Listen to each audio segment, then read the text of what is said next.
You can solubilize half-inch thick latex chemically with a supercharged latex detergent vat, recirculating the cleaning solution for several hours with 100% removal.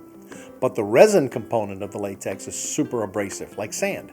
So you just sandblasted your pump and spinner. Spinner repair cost, $5,000. Pump repair, $3,000.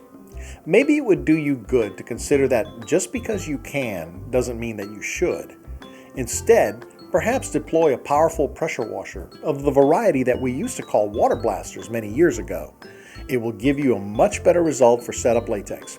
Nowadays, you can acquire a 5-gallon a minute at 7,000 psi pressure washer for under $10,000. Now, once you've removed large setup chunks and sheets of latex, consider using John Henry M-Pinch 200 for painless removal of the rest of the material.